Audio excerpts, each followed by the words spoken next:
আল্লাহ সুবহানাহু ওয়া তাআলা কোরআনুল কারীমকে শিফা বলেছেন কোরআনের অনেক জায়গায়। আল্লাহ সুবহানাহু ওয়া তাআলা বলেছেন সূরা ইউনূসে বলেছেন ওয়া শিফাউ লিমা ফিস সুদুর ওয়া হুদা ওয়া রাহমাতাল লিল মুমিনিন। কোরআনটা হলো অন্তরে যা আছে তার শিফা, আরোগ্য, তা হেদায়েত দেয় এবং কি মুমিনের জন্য রহমত স্বরূপ। অন্যত্র বলা সূরা নাহলে বলা হয়েছে ফিহি শিফাউ লিন নাস, এটা হলো মানুষদের জন্য আরোগ্য স্বরূপ। সূরা বানী ইসরাঈলের ৮২ নম্বরে আল্লাহ সুবহানাহু ওয়া তাআলা বলছেন ওয়া নুনাজ্জিলু মিনাল কুরআনি মা হুয়া শিফা ওয়া রাহমাতুল লিল মুমিনিন, এবং কোরআন নাজিল করা হয়েছে তাতে রয়েছে শিফা এবং মুমিনদের জন্য রহমত স্বরূপ। এরপর আমরা যেই আয়াতটা দ্বারা আলোচনা শুরু করেছিলাম ওয়াইদা মারিদতু ফাহুয়া ইয়াশফিন, যখন আমি অসুস্থ হই আল্লাহ তাআলা শিফা দান করেন, এর মধ্যে কোরআনও শিফা দেওয়ার অন্যতম একটা মাধ্যম। এক্ষেত্রে আমাদের রুকিয়ার যে বিষয়টা আছে আমরা রুকিয়া অবলম্বন করতে পারি।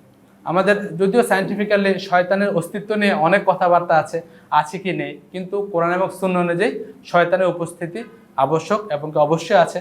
আর আল্লাহ সুবহানাহু ওয়া তাআলা সূরা বাকারার 208 নম্বর আয়াতে বলছেন ইয়া আইয়ুহাল্লাযিনা আমানু উদখুলু ফিস সিলমি কাফা, হে ঈমানদারগণ তোমরা ইসলামে পরিপূর্ণরূপে প্রবেশ করো, তোমরা শয়তানের পদাঙ্ক অনুসরণ করো না, ইন্নাহু লাকুম আদুউম মুবিন, নিশ্চয় সে তোমাদের জন্য স্পষ্ট শত্রু।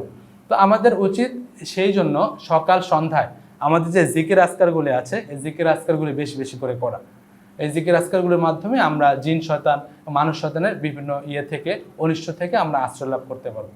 এবং আয়াতুল কুরসিটা পাঠ করা, এরপর সূরা নাস, ফালাক, ইখলাস রেগুলার পাঠ করা, এবং অন্যান্য যে দোয়াগুলি আছে অসাধারণ দোয়া, আপনি যদি কেউ অর্থসহ পড়েন সকাল সন্ধ্যার দোয়াগুলি ভালো লাগবে এবং রেগুলার পড়বেন, এতে মানসিক আত্মিক প্রশান্তি লাভ করতে পারবেন।